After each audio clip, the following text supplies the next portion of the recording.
पहले यहाँ में क्रिकेट भी खेल ली है। और आज मोदी के साथ टिकरी बॉर्डर पे आज वहां पे 70 दिन से ज्यादा हो गए। आज वहां पे एक प्रतियोगिता चल रही है। मोदी ने ठान लिया है कि देश को कॉर्पोरेट के हाथों बेचना है और किसान ने ठान लिया है कि इस देश का डीएनए, इस देश का मजदूर किसान और ये मेहनतकश है।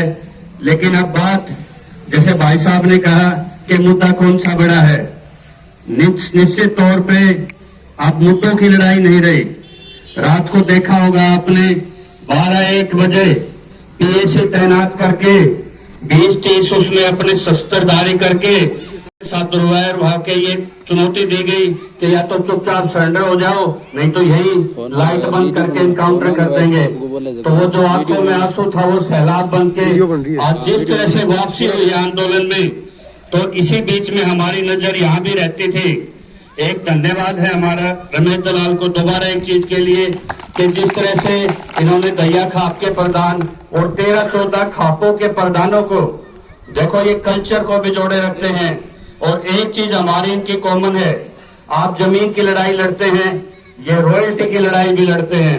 सबसे पहले किसान का सम्मान, यदि आपका सम्मान अगर सरकारों से आप करा लेंगे तो आपकी बात भी सुनी जाएगी। और दूसरा होता है आंदोलन का तरीका, ये बिल्कुल सही परखा है इन्होंने। 31 की कमेटी में शाहबाद में सबसे बड़ी आड़त की दुकान उन नेताओं की है जो किसान के कपड़े पहन के सिंगो बॉर्डर पे बैठे हैं। लेकिन हमने देखा होगा पूरे आंदोलन में ये चीज हमने कहीं नहीं उठाई, क्योंकि हम ये नहीं चाहते कि आंदोलन में एक नेता का बयान दूसरे के खिलाफ किसान एकता को कमजोर करे। लेकिन हम इस इंतजार में जरूर थे जो किसी के फंडिंग से चलता हो, किसी एजेंडे के तहत किसान नेतृत्व में आता हो, किसी राजनीतिक पृष्ठभूमि को मजबूत करने के लिए आता हो, इस जन सैलाब में छलनी लग जाएगी और वो सबक एक तरफ हो जाएगा। 26 का आंदोलन के बाद इस आंदोलन को नेत्रहीन करने की कोशिश की गई। और दलाल साहब 2 दिन हमें पता है हमने कैसे काटे हैं। रात को फ्लैग मार्च होते थे यहाँ टिकरी में भी, और हर तंबू में संघ के आदमी मैसेज पहुंचाते थे कि आज लाठीचार्ज होगा। लेकिन जिस तरह से ये छिल्लर खाप के रणदीप सिंह छिल्लर, जो आज 88 साल का बुजुर्ग, वहां ये बैठता था रात को कह के कि सबसे पहले लाठी गोली मुझे लगेगी। और जब बात आती है हम फसल के भाव के लिए 29 स्टेट का किसान जब वहां मरने कटने के लिए तैयार है, तो वो तो भाव की बात होगी, हमारे कृषि उपज की बात होगी। लेकिन वो कृषि उपज पैदा कहाँ होती है? वो हमारे खेत में होती है। और खेत अधिग्रहण से जबरदस्त चोट शायद किसान के लिए, उसके घर का कोई आदमी चला जाए कमाने वाला, बेटा गुजर जाए, भाई गुजर जाए, अगर उससे भी चोट किसी किसान को लगी है अधिग्रहण की, तो इससे बड़ी चोट कोई हो नहीं सकती। ये चोट वही समझ सकता है जिसके यहाँ भितरले में लगी हो। 12 साल तक हमने आंदोलन देखा, 7 साल तक भूमि बचाओ संघर्ष समिति का वो आंदोलन लड़ा। अगर आज भी किसी की 6 बीघे के पैसे अगर किसी ने नहीं उठाए तो मेरे आज भी खाते में पड़े हैं। हमने जैसे ही आंदोलन निपटेगा मकाम सबसे बाद में, और इस पैसे को उठाएंगे नहीं। तो हम अपनी बात पे कायम रहे, अपने स्टैंड पे कायम रहे। तो अब सवाल ये उठता था कि इतना बड़ा आंदोलन दिल्ली के चारों तरफ हो और एक हमारा योद्धा उस बड़े मुद्दे को लेके जिन्होंने राजस्थान में हाजिरी दी, आपके गुजरात बॉर्डर तक हाजिरी दी, ये मीडिया की बेशर्मी है। अगर रमेश दलाल की फेसबुक पे 28 मिनट के 17 मिनट के 3 लेक्चर कोई उठा ले और उस पे एनालिसिस हो जाए, तो इतना मटेरियल है उसमें कि सुप्रीम कोर्ट उस पे सुओ मोटो कॉग्निजेंस लेके और नितिन गडकरी को जेल हो सकती है।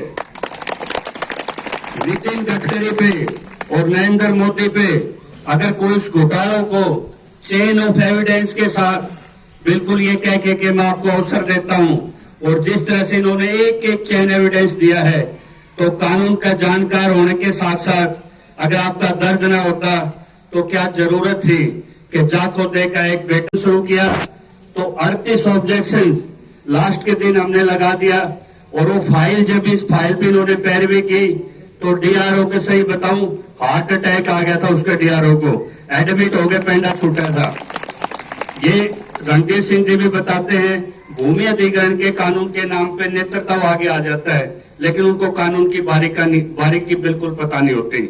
और ये गुण भाई साहब में है, जब किसी अधिकारी से बात करते हैं तो उनकी आधी ताकत अपने में खींच लेते हैं, क्योंकि इनको पता है एडमिनिस्ट्रेशन का भी तजुर्बा है और कानून का भी ज्ञान है। अब सवाल ये उठता है कि जो इतनी बड़ी लड़ाई है, इसको न्याय कैसे मोड़ पे लिया जाए। जो इन्होंने बताया कि हमेशा से कुशाल दैया का एग्जाम्पल दिया, बड़ खालसा गांव सुना होगा आपने, वहां पे सरदारों ने गुरुद्वारा बनवा रखा है। तेग बहादुर का शीश ले जा रहे थे, अपना शीश कटा के वहां उस दैया ने दिया था। आज उसी गांव से वीरेंद्र चोटी वाला, जो खट्टर का बिल्कुल लेफ्ट राइट है, सन का 33 वर्ष, और उसी परिवार का वो गद्दार, आज उसने 12 गांव में लोगों को उठाया, उनके मुंह पे डांटे मारे और उन्होंने पथराव किया। और सिखों का देखो, उसके बाद भी वो गुरबाणी पढ़ते रहे, वाहेगुरु वाहेगुरु। उनके माथे से खून निकल रहे थे, वो कह रहे थे भाई हमारे तंबू क्यों उखाड़ रहे हो।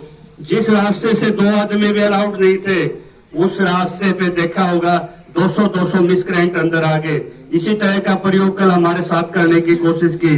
दलबीर माथुर कराड़े में, जिसको 5,000 रुपए भी किसी के लेके न दिए, उनके इनके दल्ले थे।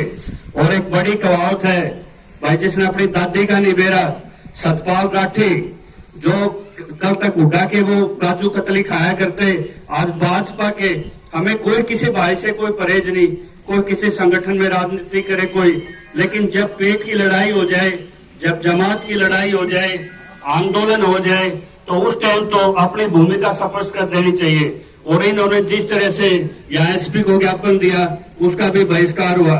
धन्य राठी खाप, उनकी पंचायत होने जा रही है और उसको वो बहिष्कार कर रहे हैं।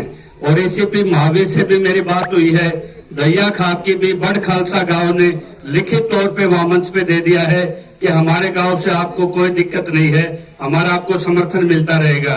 तो ये जयचंद भी इस बीच में हमारे बीच में आए और हमें ये स्पष्ट हो गया कि जितना भी इस आंदोलन को कमजोर करने की कोशिश की गई, वो चंद भाजपा के ही दलाल थे। और रही बात लाल किले की, भाई लाल किला किसका बनाया उड़े भाई?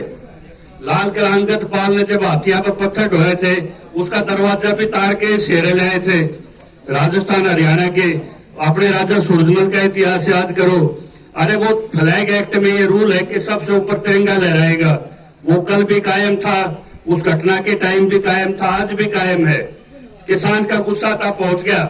ये हमारे नेतृत्व की कमजोरी है कि 31 नेतृत्व में कोई ये नहीं कह पा रहा कि अभी एक किसान के गुस्से की एक पराकाष्ठा थी।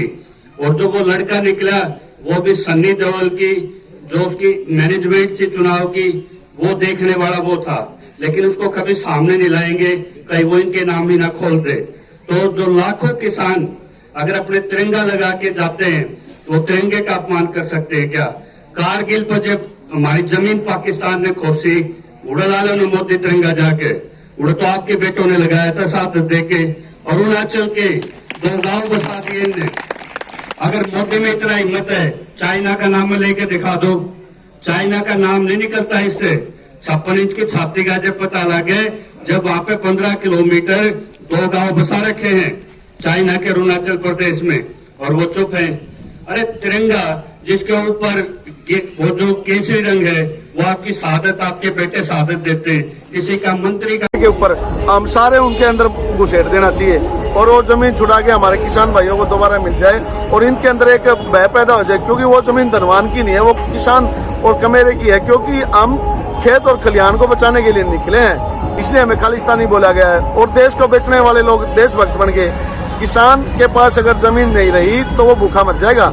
हमें किसान को बचाना है, उसकी जमीन को बचाना है। तो जितने ट्रैक्टर हैं, हमारे किसान मोर्चा को कहना चाहूँगा, सभी पे तिरंगा लगा के जितने भी रिक्वायर करेंगे सबके ऊपर एरो चला देने चाहिए भाई।